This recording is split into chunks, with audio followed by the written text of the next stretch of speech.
what Confucius meant about the quality of music when he says it's based upon the quality of its music. He wasn't talking about what kind of genre the music was in. He wasn't talking about whether it was rap or country, rock and roll, gospel, or jazz. What he was referring to when he meant the quality of its music was what frequency was that music being played in, and what mathematical intervals was the difference between the frequencies. You see, that was absolutely crucial.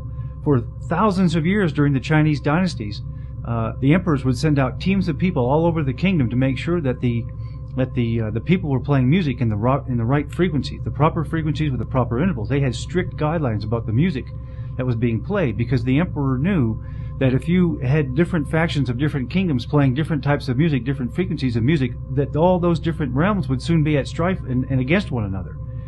So it was imperative that the entire kingdom played music in tune with one another, and they set specific and strict guidelines of what frequency was this music to be played at. So 2,500 years, or actually 4,500 years ago, the Chinese were using the vibration of music to control the people. Now, let's fast forward to today. Now, what do we know about today's music? What do we know about what tuning our music is in, and where did this tuning come from?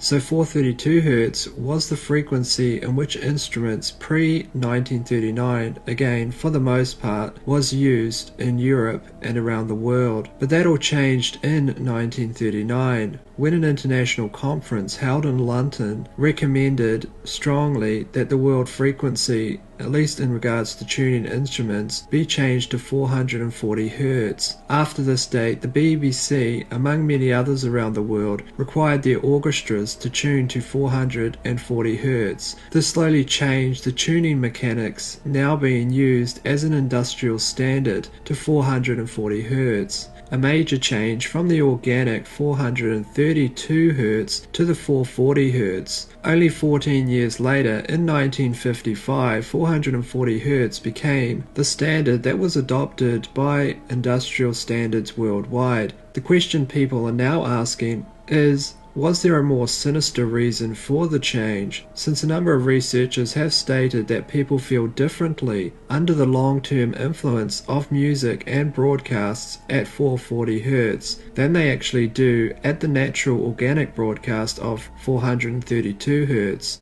Today, extensive research has shown that music can speed or slow your heart rate, relax or jar your nerves, affect your blood pressure, digestion, even your rate of respiration.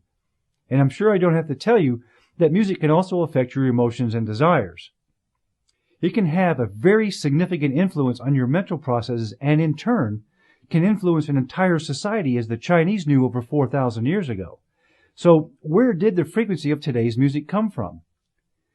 Just about the entire modern world uses the standard concert pitch of A equals 440 Hertz. Now what this means is, on a piano, for example, the A above middle C is tuned to 440 Hertz. Then all the rest of the notes are tuned around this frequency. But the problem with this is there's absolutely nothing harmonious, either biologically or cosmically, with the 440 Hertz frequency. So why are we using it?